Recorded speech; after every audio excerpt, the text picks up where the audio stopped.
2챕터 부계부. 먼저 부계부에 대한 기본 개념.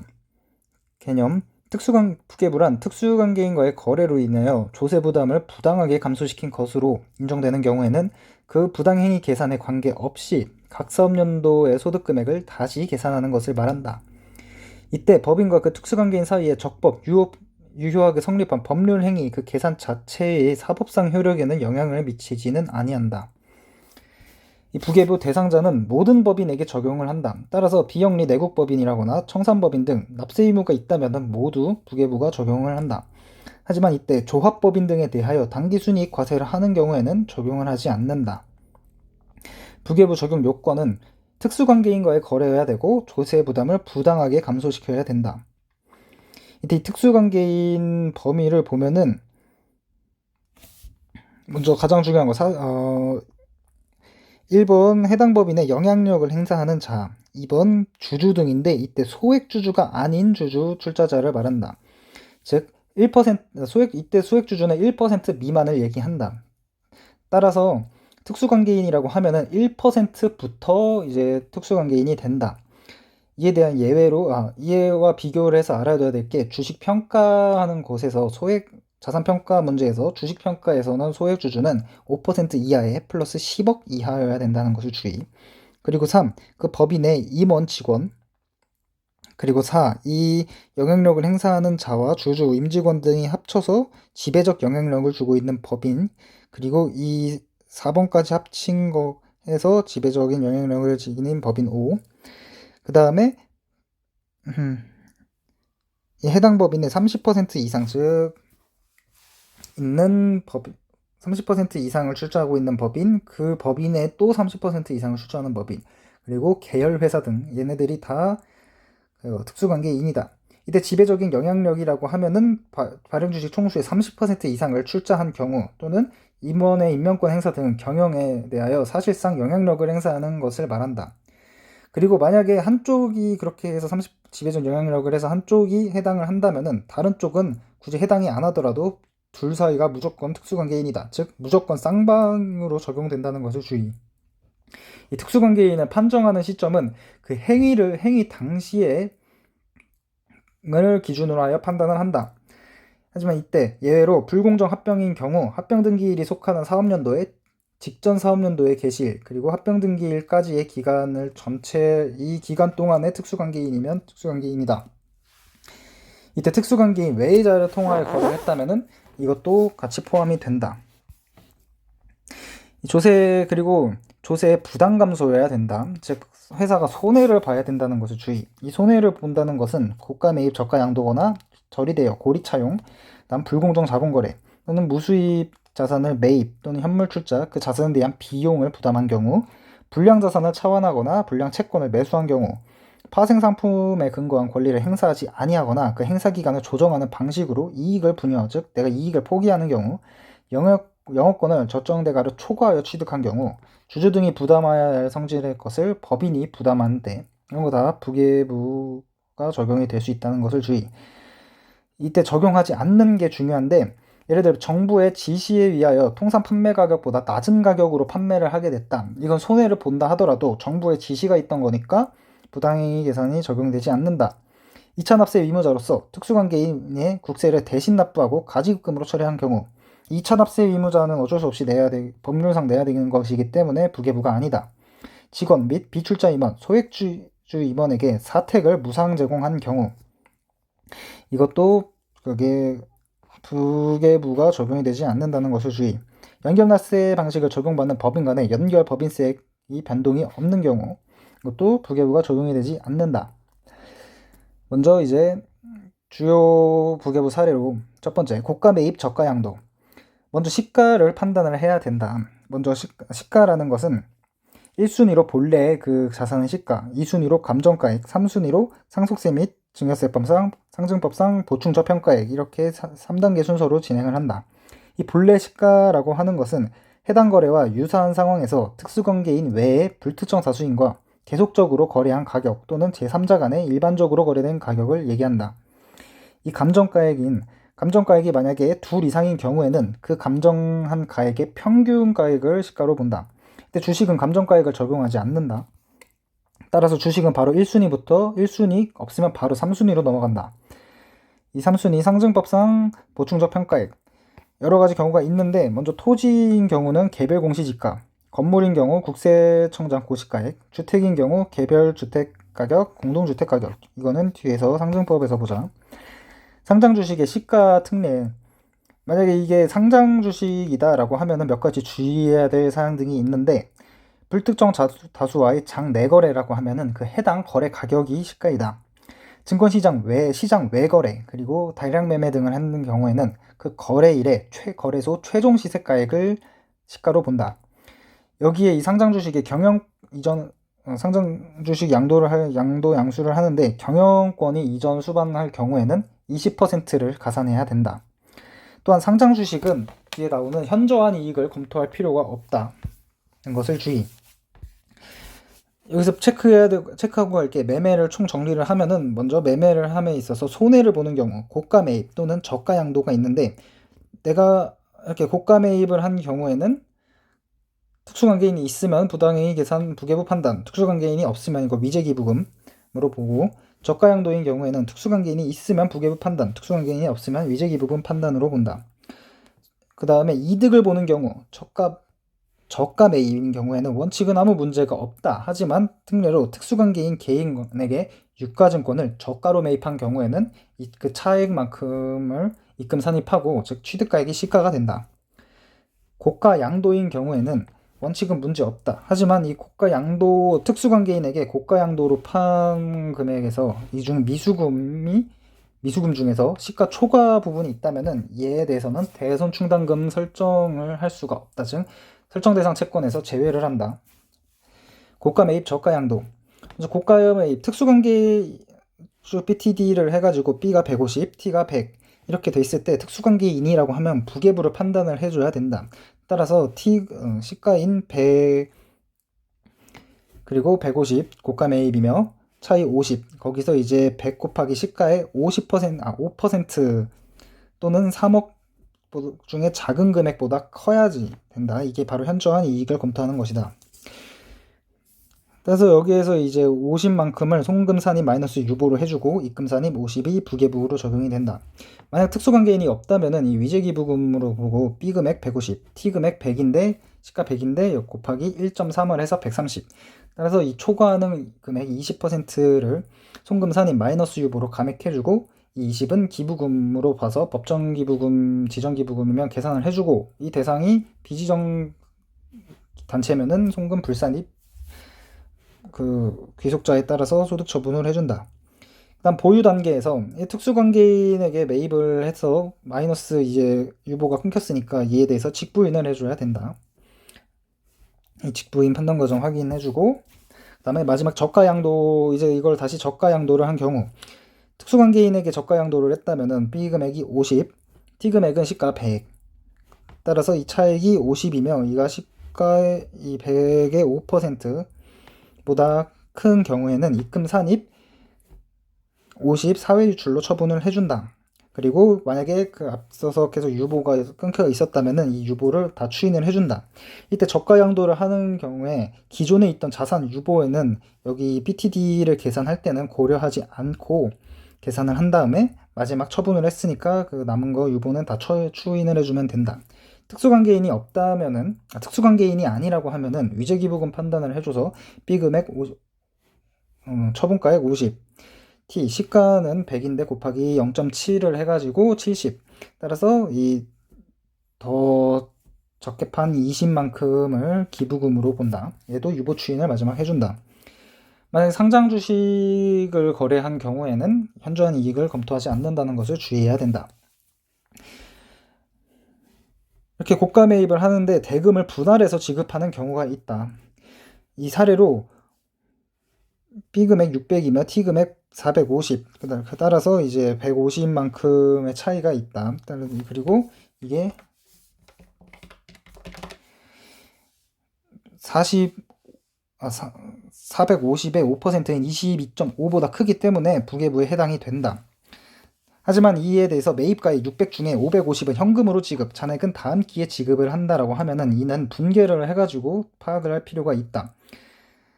회사 계상 이제 장부는 차변에 토지 600, 대변에 현금 550, 미지급금 50으로 끊었을 것이다.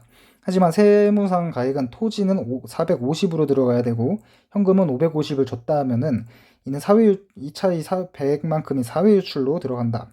따라서 토지 감액, 송금 산입, 토지 150 마이너스 유보, 이 마이너스 유보는 토지를 처분할 때 추인을 한다. 입금 산입, 그리고 미지급금을 없애줘야 되니까 입금 산입, 미지급금 50 유보. 이 미지급금에 대해서는 미지급금을 지급했을 때 추인을 해준다. 그리고 사후 유출된 금액 100, 입금 산입 부계부 100, 이제 귀속자에 따라서 처분. 사례 2번. 주식회사 A는 공장을 준축하기 위하여 특수관계인 갑이 소유한 토지를 2020년 5월 6일에 3천만원, 시가는 2천만원에 취득을 하고 다음과 같이 처리를 하였다. 차변에 토지 3천, 대변에 현금 1,500, 미지급 1,500.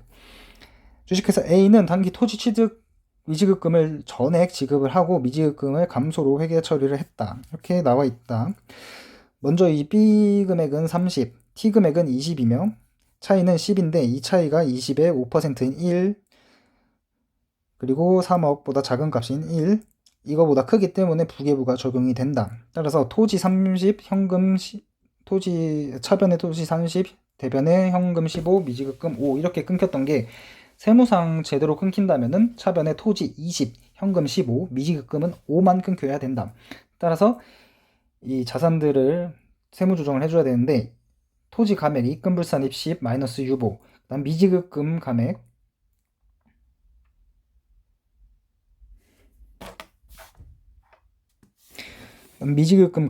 미지급금은 입금산입 미지급금 10유보로 소득 처분을 해주고, 이를 지급했을 때는 다시 이제 세무조정을 보면은 회사는 미지급금 차변에 15, 그 다음 현금 15가 이렇게 까였겠지만, 세무근상으로 보면 미지급금은 5만 까이고 현금은 15, 따라서 사회유출된 금액이 10이다. 그렇기 때문에 세무조정은 입금불산입 미지급금 10, 마이너스 유보, 입금산입 사회유출 10, 소득처분 이제 사회유출 처분을 해준다. 기타 부계부 사례들. 자산의 임대료. 먼저 자산의 임대료에 대한 시가가 판단 1, 2, 3순위가 있다면 이걸로 해주고, 이 부계부 적용가, 보충적 평가에까지 없다면은 특별한 이 계산 산식이 있는데, 자산 시가 곱하기 50% 마이너스 보증금 곱하기 정기예금 이자율 곱하기 n 나누기 365. 이때 정기예금 이자율은 간주임대료와 다르게 계약일 현재 고시된 이자율을 한다. 간주임대료 시에는 기말 이자율임을 주의. 하지만 여기 부계부에서는 계약일 현재 고시된 이자율. 사례 문제를 보면은 이제 주식회사 위너스가 임직원 등에게 사택을 제공한 내역은 다음과 같다. 사택 A, 출자임원 소액주주가 아닌 출자임원. 사택 제공에 대해서는 직원 그리고 소액주주 등에게 제공한 것은 아니다. 따라서 사택 A, 출자임원, 소액주주가 아닌 출자임원에 대한 사택 제공 내역은 부계부 대상 맞고, 사택 B, 직원에 대한 것은 제외. 사택 C, 대주주에 관한 거 부계부 해당되고, 사택 D, 소액주주인 출자임원에 대해서는 제외한다. 따라서 사택 A, C만 보면 되는데, 사택 A, 먼저 월 임대료 수령액이 9만원이다. 거기다가 이제 임차기간은 2022년 7월 1일부터 2023년 6월 30일까지니까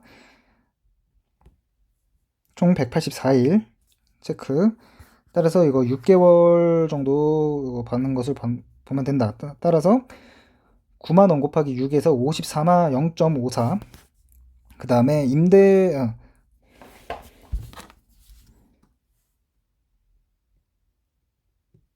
임대료에 대해서 감정가의 1과 감정가의 2은 동일한 사택에 대하여 두 군데의 감정평가법원의 감정을 받은 것을 표시한 것이며, 특수관계인 외에 불특정 다수인과 거래한 가격 또는 특수관계인이 아닌 제3자 간의 일반적인 가격은 존재하지 않는다.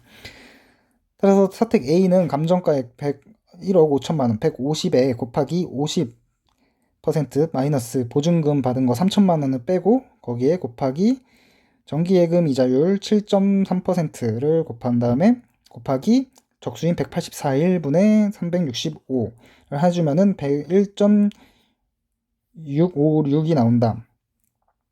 이게 이제 차이 0.54와 1.656의 차이는 1.116이며 이게 시가인 1.656의 5%인 0.0828보다 크기 때문에 부계부가 해당이 된다. 다음 사택 C, 대주주와 관련된 건데 얘는 먼저 월임대료 수령금은 10만원, 0.1 곱하기 6개월이니까 총 임대료 0.6. 세무상 시가는 먼저 감정가 1과 2가 있으니 250과 270의 평균인 260, 거기에 50% 빼기 받은 보증금 1억 100을 빼주면은 곱하기 거기다 빼준다. 그 다음에 곱하기 0.073 곱하기 얘도 184분의 365 365분의 184 해주면은 1.104가 나온다. 그래서 0.6과의 차이는 0.504며 이 1.104의 시가의 5%인 0.0552보다 크기 때문에 얘도 부계부가 적용이 된다. 용역매출도 똑같이 먼저 시가 판단을 해준다. 1, 2, 3순위로. 만약에 이 1, 2, 3순위 마저도 없다면은 특별한 계산상식이 있는데 용역제공 원가에 곱하기 1 플러스 원가 이익률이다. 이 원가 이익률은 단기의 특수관계 외의자 또는 제3자 간의 거래에 있어서 이익률을 말한다. 이 사례 문제를 보면 회사는 개인지주 1%인 특수관계인에게 용역을 제공하고 받은 대가 4천만 원을 매출액으로 계상하였다. 동 용역의 시가는 불분명하며 용역과 관련하여 직접비 3,200만 원과 간접비 400만 원이 발생했다. 따라서 총 3,600만 원이 발생한 것이다. 비용이 이때 회사가 특수관계에 없는 자에게 제공한 유사용역의 매출과 매출원가의 내역은 다음과 같다. 여기서 21기와 22기의 자료가 있는데 이 원가 이익률을 계산할 때는 단기이기 때문에 21기 거는 무시하고 22기의 자료를 봐야 된다. 따라서 매출은 9천만 원, 매출원가는 7,500만 원. 따라서 매출원가에 곱하기 1.2가 매출액이다. 따라서 이거를 그대로 계산을 하면은 회사에게는 B 4천만 원을 받았지만 세무상 이 용역의 시가는 이 용역과 관련된 비용인 3,600만 원에 곱하기 1.2를 한 4,320만 원이 시가이다. 따라서 이 차이인 3,200만 원 그리고 이 시가의 320만 원이 43.2의 5%보다 크기 때문에 얘도 부계부가 적용이 된다. 따라서 이 대가는 이 거래 상대방이 개인주주 지분율 1%인 주주이기 때문에 세무조정 입금 산입 3.2 배당으로 소득 처분이 된다. 불량채권. 회사는 A에 대한 채권 900만원과 전무이사가 보유한 B에 대한 채권 900만원을 차환하고 다음과 같이 회계 처리를 하였다. 차변엔 들어오는 거 채권 B 900만원 그리고 없어지는 거 채권 A 900만원. B 회사에 대한 채권은 차환 당시 이미 소멸시효가 완성된 채권이다. 따라서 이거 불량 채권으로서 있으면 안 되는 것이다. 이게 부계부에 해당이 된다. 먼저 불량 채권 입금 산입 부계부가 적용이 되니까 입금 산입 불량 채권 9 상여로 전무이사니까 상여로 소득 처분을 해주고 내가 갖게 된 이 채권 B는 있으면 안 되는 채권이기 때문에 감액을 해줘서 송금 산입 채권 B 9 마이너스 유보 이렇게 세무조정이 발생한다. 파생상품 4 파생상품 이득 포기. 회사는 제21기 7월 1일에 특수관계인에 해당하는 자회사인 B법인으로부터 시사주식 100주를 제22기 7월 1일에 주당 6만원에 매입할 수 있는 콜옵션을 시가인 50만원에 매입하였다. 콜옵션의 가치가 이렇게 쭉쭉쭉 나와 있는데 제22기 7월 1일에 콜옵션을 포기하고 옵션 구입액 50만원을 손실로 처리를 하였다. 이때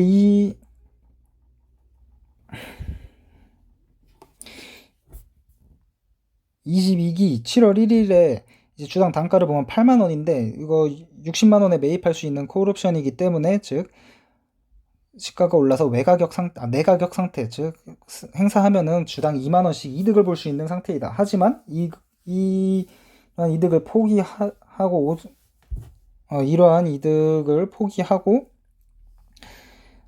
콜옵션을 행사하지 않았다고 하면은 이 100주 곱하기 2만원 200만원에 대한 이득을 공유한 것으로 보고 입금 산입 부당행위 계산부인 200만원 기타 사회유출로 처분을 해준다. 5. 무수익 자산 매입. 회사는 22기 12월 1일에 특수관계인에 해당하는 자회사가 일반 분양에 실패한 골프 회원권을 5천만 원에 매입하고 자산 회원권으로 회계 처리하였다. 이 골프 회원권은 무수익 자산에 해당한다. 그래서 회사는 차변에 회원권 50, 대변에 현금 50으로 했지만 세법상의 무수입 자산을 매입한 것은 업무무관 가지급금으로 본다. 따라서 입금 먼저 회원권 자산을 감액하고 입금 불산입 회원권 50 마이너스 유보, 그 다음에 가지급금으로 봐가지고 입금 산입 가지급금 50 유보로 소득 처분을 해준다. 그리고 이 가지급금은 나중에 업무무관 자산이므로 업무무관 자산이자 지급이자 송금불산이거나 이 가지급금에 대한 인정이자 등 추가적인 조정을 해줄 것들이 있다. 그 다음에 처리되어 고리차용. 먼저 인정이자 대상 가지급금을 쫙 확인을 한다. 이때 대상 가지급금이란 특수관계인에게 지급한 자금의 대여액을 말하는데, 이거는 업무와 관련이 있어도 대상이 된다는 것을 주의. 여기서 제외되는 것들이 몇 가지 있는데, 이거 업무무관 가지급금 아닌 것과 동일하다. 직원에 대한 일시적 급료가불금, 경조사비 대여액, 학자금 대여액, 이때 자녀 학자금을 포함한 것, 우리사주조합, 그리고 그 조합원에게 회사 주식자금을 대여한 금액, 귀속 불분명으로 대표자 상여 소득 처분한 경우 소득세를 법인이 대납한 금액, 미지급 소득에 대한 소득세를 법인이 납부하고 이를 가지급금으로 계산한 경우, 국외에 자본 투자한 내국법인이 국외 투자법인 종사자의 여비급료 등을 대신 부담한 경우, 중소기업인 경우 우리가 이 직원에 대한 지배주주가 아닌 직원에 대한 주택구입 전세자금의 대여금, 퇴직금 전환금, 한국자산관리공사가 출자 총액의 전액을 출자하여 설립한 법인에 대여한 금액 등은 제외를 한다. 그리고 기타 동일인에 대한 가지급금 가수금이 있다면 이는 상계를 한다. 하지만 예외로 각각 상환기간, 이자율 약정이 있으면 상계를 하지 않는다.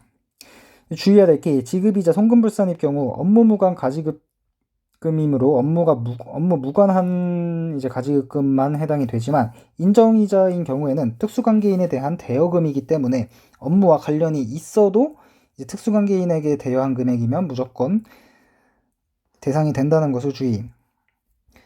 특수관계 만약에 없다면은 이 둘 아무것도 해당이 안 된다는 것을 주의. 그 다음에 이자율. 이자율은 가중평균 차입이자율이나 당좌대출 이자율을 선택할 수 있는데, 먼저 이 가로로 쫙 해서 특수관계인 가지급금을 먼저 적고 거기에 대한 이제 금액을 봐야 된다. 거기에다가 이제 차입금을 쫙쫙쫙 이제 세로로 나열을 하는데, 이 차입금을 차입한 거랑 이제 상환한 거 해가지고 이 가중평균 이자율을 할지 당좌대출 이자율을 할지 봐야 된다. 이제 특수관계인의 가지급금의 이 날짜는 자금 대여 시점을 봐야 되고, 세부담 최소화 과정이 있다면은 가중평균이랑 당좌 중에 더 낮은 이자율을 선택을 해야 된다. 이 세로에 있는 차입금에서는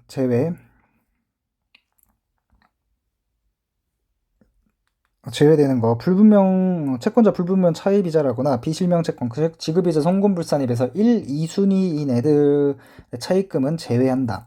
이제 굉장히 중요한 거, 건설자금 이자는 송금불산입 되긴 하지만 얘는 포함을 해줘야 된다는 것을 주의. 그 다음에 특수관계인으로부터의 차입금이 있다면은 이도 제외를 해준다. 그리고 가중평균 차입이자를 계산을 하는 것은 이 분모는 대여 시점 차입금 잔액, 적수가 아닌 잔액인 것을 주의. 그리고 분자에는 대여 시점 차입금 이자 전체 총합을 계산을 해준다. 쉽게 하려면은 그냥 X% 곱하기 이 차입금의 비중으로 해가지고 계산을 해주면 된다. 당좌대출 이자율. 당좌대출 이자율을 사용한 경우가 몇 가지 있는데, 먼저 가중평균 차입 이자율을 쓸 수 없는 경우, 즉 이 차입금 아까 나열한 거에서 아무것도 해당이 안 되는 경우는 당좌대출 이자율을, 현재 이 특수관계인에게 대여한 기간이 전체 5년을 초과하는 대여금, 그러면은 그 해당 대여금만 당좌대출 이자율을 사용한다. 또한 해당 법인이 법인세 신고 시 당좌대출 이자율을 선택하는 경우가 있는데, 이 선택한 사업연도와 이후 2개의 사업연도, 즉 단기 그리고 신청을 했다면 그 단기 그리고 다음 기 그 다음 기까지 총 3개 사업연도는 모든 거래에 대해서 당좌대출 이자율을 사용해야 된다. 그다음 4. 대여한 법인 나의 가중평균 차입 이자율이 차입한 법인 이 상대방 대여받은 애의 가중평균 이자율보다 높은 경우에는 이는 당좌대출 이자율을 사용해야 된다. 이에 대해서 중요 문제들을 몇 가지 보면은 제조업을 영위하는 주식회사 위너스는 비중소기업, 비상장 비중소기업이며 22기 사업년도 세무조정사항들. 먼저 업무 자산으로 확인된 골동품은 2,500만 원이 있고 이는 시가 1,500만 원. 특수관계인인 대주주 박회계 씨로부터 21년 8월 1일에 취득한 것이다. 여기서 중요한 거 나중에 지급이자랑 인정이자를 계산하는 문제들이 있는데 먼저 지급이자를 먼저 해주는데 이때 골통품은 2,500, 시가는 1,500.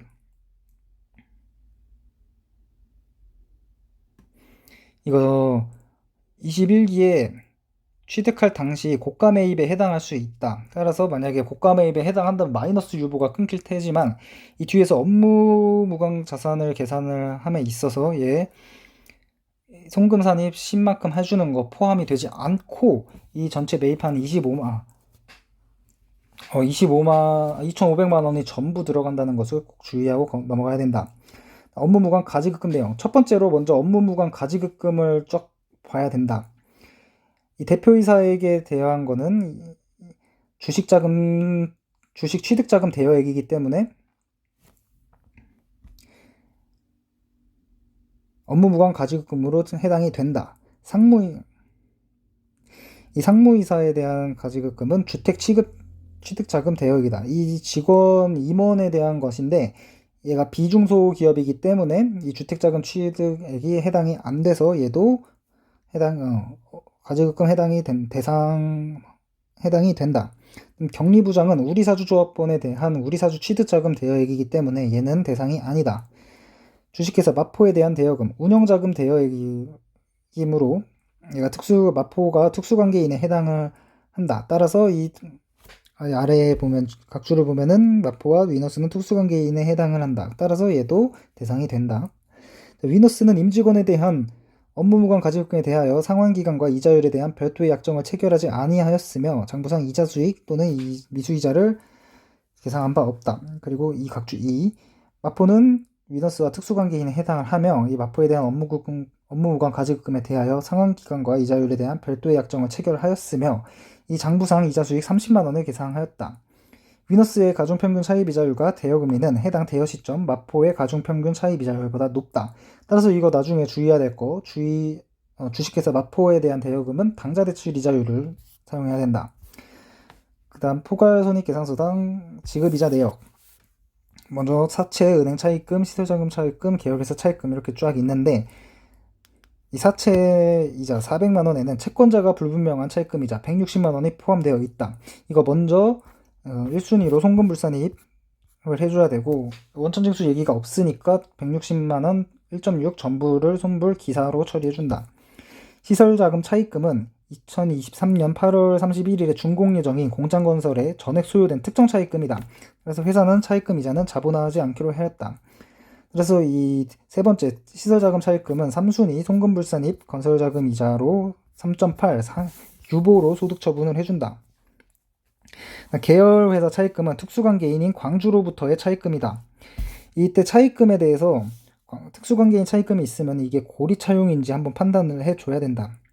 이 위차입금은 모두 2021년 중 차입한 것으로 2022년 말까지 차입금액 및 이자율에 변화가 없다. 자, 이 계열회사 차입금은 이자율 15%, 따라서 지급이자 225만 원이다. 따라서 고리차용을 확인해주면은 B 금액 225, 하지만 T 금액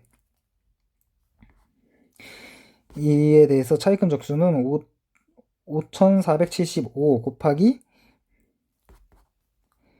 이 가중평균 차입 이자율을 먼저 계산해줘야 되는데 이때는 해당 차입금을 제외한 모든 애들에 대한 차입금 이자를 가중평균을 해준다.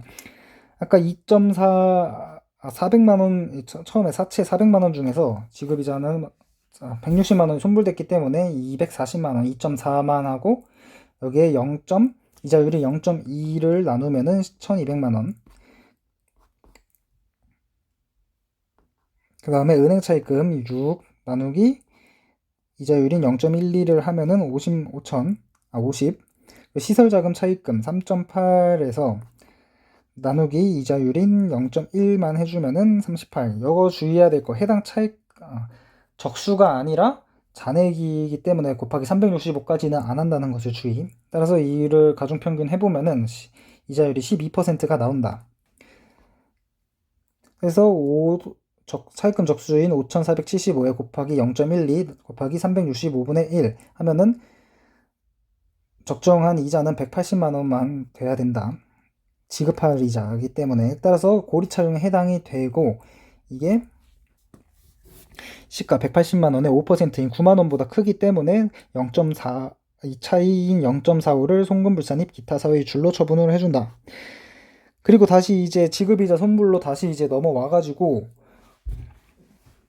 이미 이만큼을 송금불산입을 했기 때문에 이 마지막 사순위 업무무관 자산에 대한 이자를 계산할 때 2.4 플러스 6 그리고 이 차입금 계열회사 차입금은 송금불산입된 금액을 제외한 180만 원만 해당이 된다. 여기에 곱하기 차입금 적수 다 쫙 계산을 해주고 업무무관 가지급금의 적수 아까 주의해야 될 거 골동품은 25만 원 전액이 들어가고 곱하기 365 적수 그리고 아까 해당이 되는 거 대표이사 그리고 상무이사 그리고 마포에 대한 차입금 이 세 가지를 적수를 계산을 해가지고 딱 넣어주면 된다. 그래서 답 718만 5,909원이 송금불산입 기타 사회유출로 끊긴다. 다음 세 번째 인정이자를 계산을 하는데 첫 번째 대표이사는 4월 1일, 상무이사는 5월 1일, 그 다음에 주식회사는 6월 1일 이렇게 해당을 하고 이 차입금은 전부 기중에 상환한 금액이 없기 때문에 전부 이제 세 개가 다 끝까지 들어간다. 주의해야 될 거 먼저 사채 이자 20% 그리고 이거 송금불산입 됐기 때문에 얘는 차입금 중에서 1200만 원만 들어간다는 것을 주의해야 된다. 그리고 두 번째 은행 차입금, 그 다음 시설자금 차입금 얘가 3순위 건설자금 이자는 여기 들어간다는 것을 주의. 그리고 네 번째 계열회사의 차입금은 특수관계인이기 때문에 여기 가중평균에는 제외된다는 것을 주의. 이 세 가지가 다 포함이 됐기 때문에 위와 같이 이제 가중평균 이자율은 12%로 똑같을 것이다. 따라서 대표 당좌 차입 이자율은 이 문제에서 가중평균 차입 이자율을 결정할 때는 적용할 수 없는 경우에만 당좌 대출 이자율을 적용한다고 돼 있기 때문에 이거 그냥 잘 봐야 된다. 대표이사는 12%, 상무이사도 12%, 마포는 아까 봤듯이 당좌 대출 이자율만 쓸 수 있기 때문에 10%. 대표이사에게는 받은 이자가 없기 때문에 0. T 금액은 아까 위에서 계산한 적수 4,125 곱하기 0.12 곱하기 365분의 1.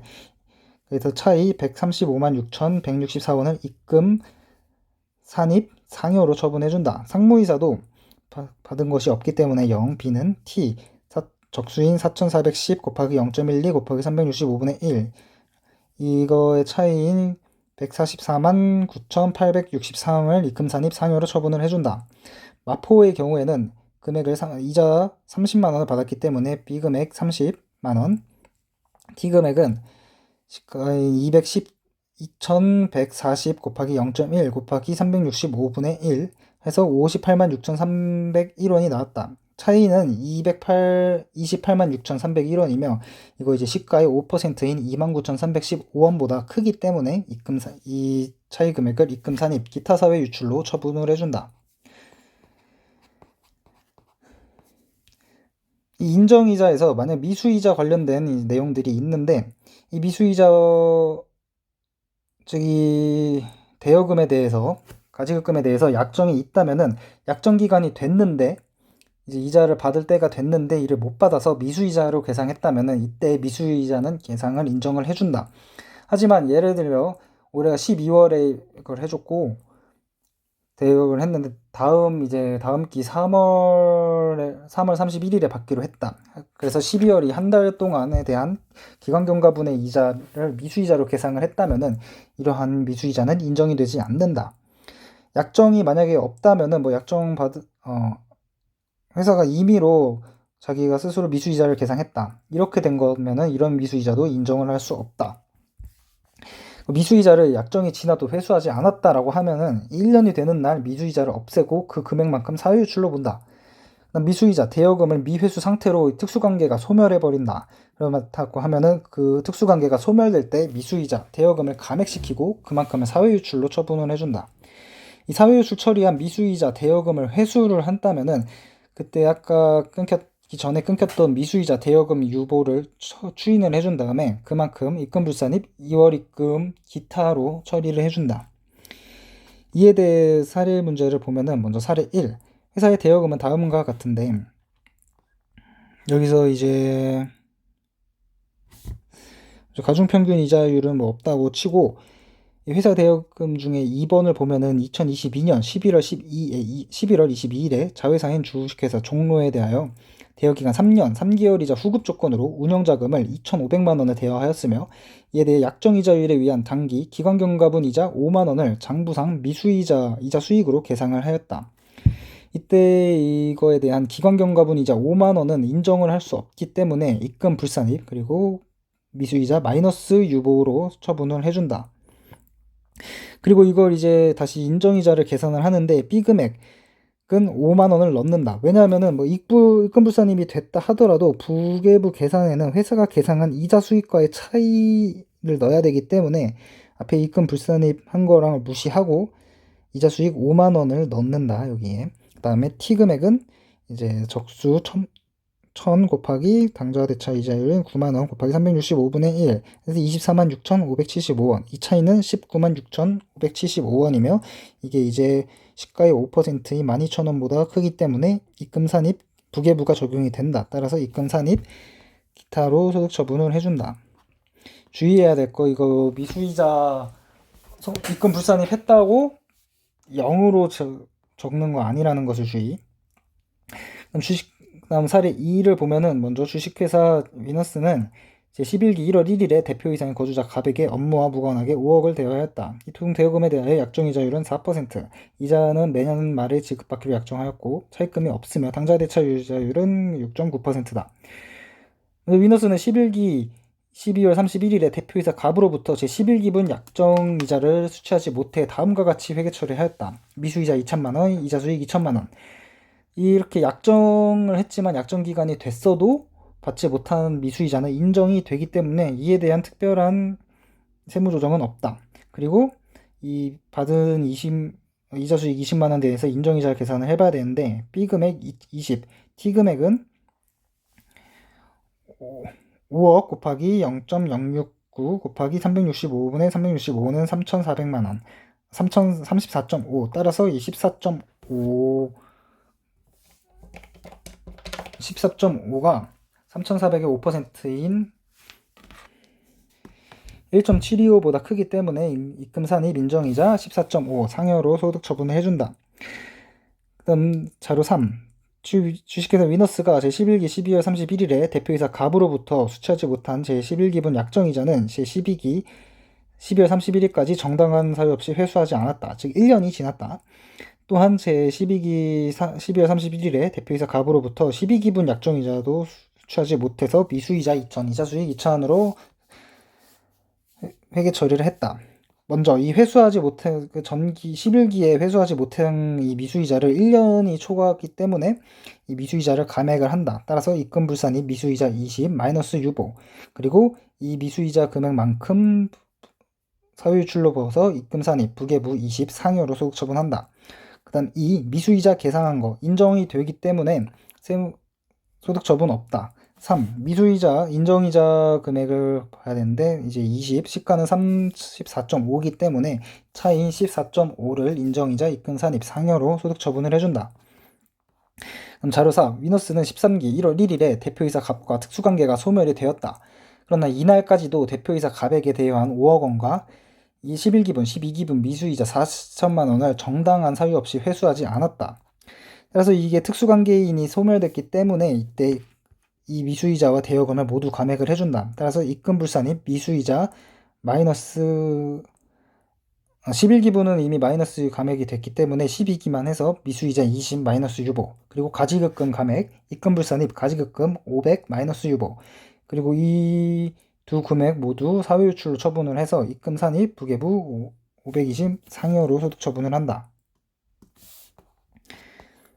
14기 1월 1일에 거주자 갑으로부터 회수하지 못했던 대여금 5억 원과 미수이자 4천만 원은 모두 회수하고 현금 540, 미수이자 40 가지고 대여금 500여 까지는 것으로 회계 처리를 했다. 이때 회수 시에 모든 유보를 추인해주고 이에 대한 거 아까 반대는 부계 사회유출로 했지만 이를 2월 입금으로 처분을 해준다. 이번엔.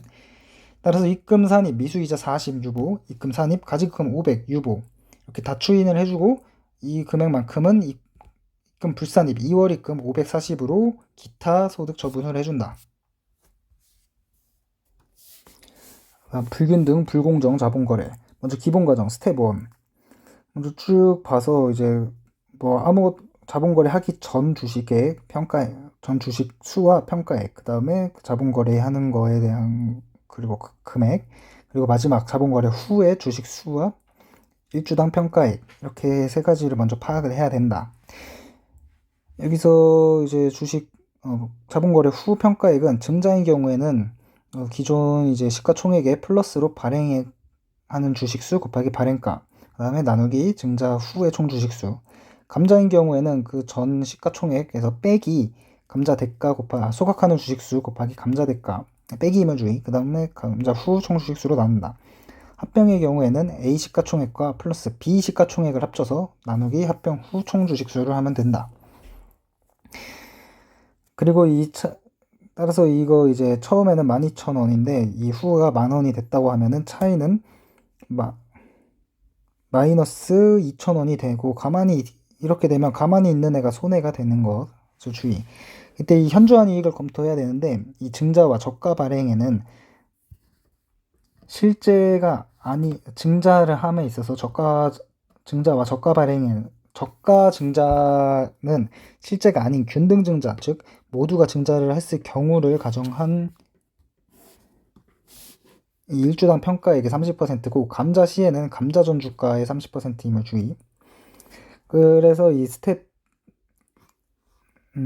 이렇게 이제 차이를 구하고 스텝 3, 이 손해와 이득인 애를 구분을 해가지고 가만히 있는 애를 먼저 기준으로 놓고 이 전에 곱하기 하고 전 주식수 곱하기 이 차이인 것을 하고 이 이득을 주는 방향으로 화살표를 체크하면 된다. 그리고 이 받는 애가 BC라고 하면은 전체 이제 추가 배정하거나 차상하는 애들의 300분의 24, 300분의 60 이렇게 안분을 해주고 따라서 이 차이를 보면 된다. 이 세무조정에 관해서 이게 굉장히 중요한데 먼저 손해와 이득으로 나눠가지고 손해보는 애가 법인이면은 특수관계에 있는 애만 부계부가 적용이 돼서 입금산입, 기타 사회유출로 처분이 된다. 손해보는 애가 개인이면은 아무것도 조정할 필요가 없다. 이득을 보는 애가 법인인 경우 특수관계에 있는 애만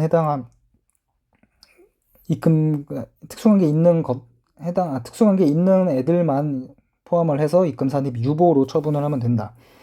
이익을 보는 사람이 개인이면은 대부분의 상황이면은 이제 특수관계에 있는 애만 증여세를 하지만 예외로 저가 발행에 재배정하는 경우 그리고 합병인 경우에는 모든 이익에 대해서 증여세를 해주고 그 금액은 증여재산가액으로 본다.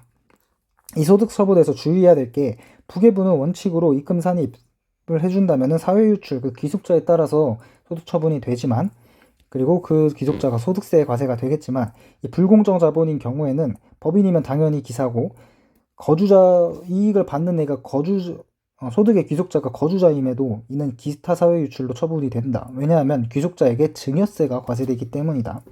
따라서 이 손해보는 애가 무조건 기사라는 것을 주의. 그리고 고가인수, 즉 증자인데 고가 발행이고 그게 부계부가 적용이 된다라고 하면은 이익 분여의 부계부인 기사와 추가로 자산감액까지 해줘야 돼서 송금산이 마이너스 유보까지 끊긴다는 것을 주의해야 된다. 저가 발행 문제. 이제 전에는 8만 주에 4만 원, 주당 4만 원, 그리고 증자가 12,500에 7,500주, 한 주당 발행가액은 2만 원. 따라서 이거 저가 발행이며 이 추가 배정을 한다. 따라서 이 증자 후에는 36,000원이 되며 이 차익은 마이너스 주당 4,000원, 즉 가만히 있는 애가 손해가 된다. 현저한 이익을 검토해야 되는데 균등 증자 시에 전체 2만 주가 되고 이 8만 원에 4만 원 플러스 2만 주에 2만 원 하고 후에는 10만 주이기 때문에 균등 증자는 한 주당 36,000원이 된다. 따라서 이 균등 증자 시에와의 차이인 2만 원과 36,000원의 차이 16,000원이 균등 증자의 36,000원의 30%, 즉 1,800원보다 크기 때문에 이거가 된다. 이때 주의해야 될 거. 재배정 시 이 문제가 만약에 이 문제는 재배정을 했으니까 사실 현저한 이익을 검토할 필요가 없다. 만약에 재배정을 안 하는 경우에만 현저한 이익을 검토하면 된다. 이 균등증자라는 것은 신주인수를 모두 행사한 경우에 이제 될 수 있는 금액을 말한다. 을인 경우 원래 보유하던 주식이 2만 주에 곱하기 4,000원이니까 8천만 원이 손해고 8천만 원이며 얘는 가만히 있었기 때문에 갑과 병에게 이익을 분여한 것이다. 따라서 갑은 이제 추가 배정한 7,500주에 6,000주만큼 그리고 병은 7,500주에 7,500주 중에 1,500주만큼을 내 비율로 안분을 해준다. 따라서 60에 갑은 64, 병은 16 정도 똑같이 해주면은 갑은 32, 병은 8. 이에 대해서 갑은 을과 정의 주식을 각각 1%, 1.5%, 즉 특수관계인에 해당한다. 병은 을과 정의 주식을 각각 0.5와 1%씩 한다. 그리고 병과 을은 특수관계인이 아니다. 그리고 을과 갑은 특수관계인이 맞고 갑은 정이랑도 특수관계인이 맞다. 그리고 병의 입장에서 병은 갑과 병 둘 다 특수관계인이 맞다. 따라서 먼저 손해를 보는 애 법인이며 을은 입금 산입 특수관계인에게만 해당하는 64만 기사, 정인 경우에는 특수관계인에 해당하는 32 플러스 8 총 입금 산입 40 기사사회 유출이 된다. 이익을 보는 애 갑과 병인데 갑은 입금 산입 특수관계인에 해당하는 애인 64 플러스 32 해서 96 유보로 소득 처분이 된다. 그리고 병도 특수관계인에 해당하는 이 8에 대해서만 유보로 소득 처분이 된다. 모두가 영리법인이면 모두가 거주자라고 쳤으면은 이 법인에 해당하고 이 손해를 보는 을과 정은 세무상 처리할 게 없다. 그리고 이득을 보는 애는 갑과 병인데 이 갑과 병은 이가 이제 저가의 플러스 재배정 사례이기 때문에 모든 이익을 과세한다. 따라서 갑은 64 플러스 32인 96이 증여재산 가액이고 병은 16과 8을 합친 24가 증여재산 가액이다. 증자, 고가 발행인 경우 이제 2만 주에 처음에는 2만 주에 개당 2만 원 플러스 5천 주를 증자를 하는데 얘는 3만 6천 원. 후에는 2만 이제 계산을 해서 증자 후에는 2만 5천 주에 한 주당 23,200원이 된다. 따라서 이 차액은 플러스 3,200이며 가만히 있으면 이득이 된다. 즉 가만히 있던 애 A, B가 이득을 받으며 A는 그 다음에 현저한 이익을 검토해야 된다. 현저한 이익은 이제 증자 36,000원, 발행가액 36,000원과 증자 후인 23,200원의 차이 12,800원 그리고 증자 후에 23,200원의 30%인 6,960원보다 크기 때문에 현저한 이익이 된다. 얘 또한 재배정이면은 현저한 이익을 검토할 필요가 없다. A는 8,000에 곱하기 3,200만원 8,000주에 곱하기 3,200만원을 해가지고 25.6을 이득을 봤다. 이 중에서 C는 추가 배정 3,000주 중에 2,250주인 75%, D는 25%, 즉 A는 19.2, D는 6.4가 해당이 된다. 똑같이 B도 4,000주에 3,200원을 해가지고 1,280, 12.8이 이득을 본 거였고, 이 A와 C는 세법상 특수관계인에 해당하며 그 외에 특수관계인은 없다. 즉 A랑 C만 특수관계인에 해당을 한다. 따라서 손해를 보는 애, 다 영리법인이며 손해를 보는 C는 입금 산입, 특수관계인에 해당하는 부분 19.2 기타 사회 유출, 그리고 여기서 증자, 고가 발행 증자는 가장 중요한 거. 이 해당하는 만큼 송금 산입 19.2 마이너스 유보로 자산을 감액해줘야 된다는 것을 주의. D는 특수관계인이 없기 때문에 해당하지 않는다.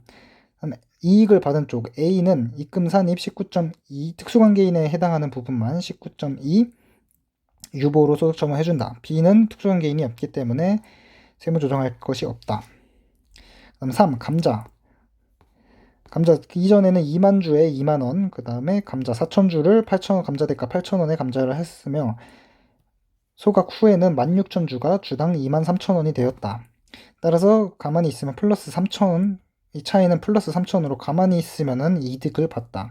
이 현저한 이익을 검토를 해줘야 되는데 감자는 특이한 게 감자 전 주식과 감자대가인 12,000의 차이. 그래서 앞으로 화살표가 끊겨서 12,000원, 그리고 감자 전인 2만원의 30%인 6,000원보다 이게 크기 때문에 현저한 이익이 있다.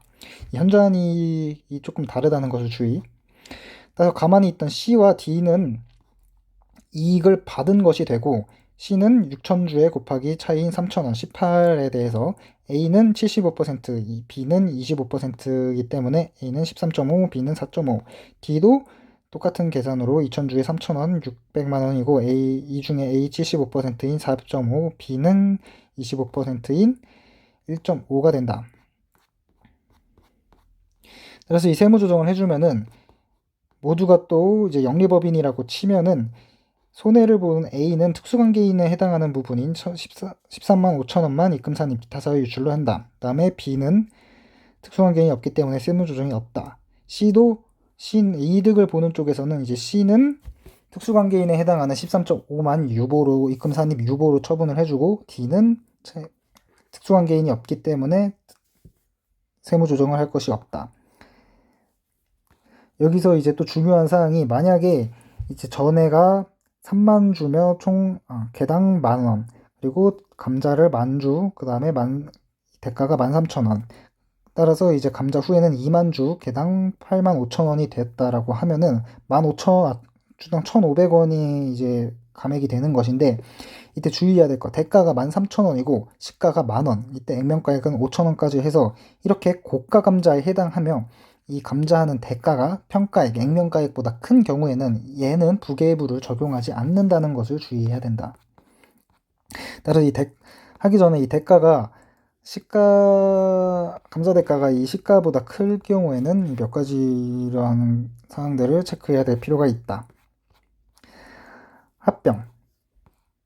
합병에는 먼저 이제 세무조정 순서를 파악을 해야 되는데 먼저 부계부를 파악을 하고 여기에서 이제 합병 시 위제배당이 생길 수 있다. 그래서 이 위제배당을 받은 애는 계산 시에 분여받은 이익을 제외해야 된다는 것을 주의. 이건 뒤에서 보자. 무조건 이 부계부를 먼저 해야 된다. 먼저 부계부 계산. 합병 전에는 주식회사 위너스와 주식회사 창경궁이 합병을 하는데 주식회사 A 2만 주가 주당 평가액 3만 5천원, 그리고 이제 합병을 하는데 이 합병은 창경궁의 4주당 위너스의 주식 한 주를 교부할 수 있다. 그러니까 A는 8,000주, B는 1,200주, C와 D는 창경궁이기 때문에 없었는데 이 합병을 하면서 C는 12,000주였기 때문에 위너스의 3,000주를 받았고 D는 8,000주를 가지고 있었기 때문에 위너스의 주식 2,000주를 받았다. 따라서 증가하는 것은 5,000주가 증가를 하는 것이고 이때는 이 2만 원이 증가가 하는 것인데, 즉 얘 창경궁의 총 1억에서 교부하는 주식수 5,000주를 나누면 2만 원이 된다. 또는 이제 5,000주 사라지는 이 창경궁의 주가가 5,000주를 4개씩 주기 때문에 곱하기 4로 이런 식으로 계산을 해도 되는 것이다. 따라서 이 합병 후에는 25,000주에 한 주당 평가액은 32,000원이 된다. 따라서 이 이 차이는 3만 한 주당 마이너스 3,000원만큼 이제 차이가 생겼고 현저한 이익은 2만 원과 합병 후의 주식이 가액인 32,000원 빼기 해서 12,000원. 이게 합병 후 주가 32,000원의 30%인 9,600원보다 크기 때문에 현저한 이익이 포함이 된다. 일단 가만히 있었으면은 마이너스라서 가만히 있는 애들이 손해가 된다. 즉 A, B가 손해라서 A는 8,000주에 곱하기 3,000원 2,400만원, B는 12,000주에 3,000원이 3,600만원. 얘가 C랑 D에게 이익을 분열을 하는데 C는 60%, D는 40%에 해당을 해서 C가 이렇게 쭉쭉쭉 C는 14.4, D는 9.6, B의 경우에는 C는 21.6, D는 14.4 이렇게 끊긴다. 이게 모두 법인이라고 하면은 손해보는 애 A인 경우에는 입금산입, 특수관계인에게 해당하는 14.4만 기타 사유출, D는 해당하는 특수관계인이 없기 때문에 해당하지 않다. 이익을 보는 애 C는 입금산입 14.4, 특수관계인에 해당하는 부분인 14.4만 유보로 처분이 되고 D는 이제 세무조정, 특수관계인이 없기 때문에 세무조정이 없다.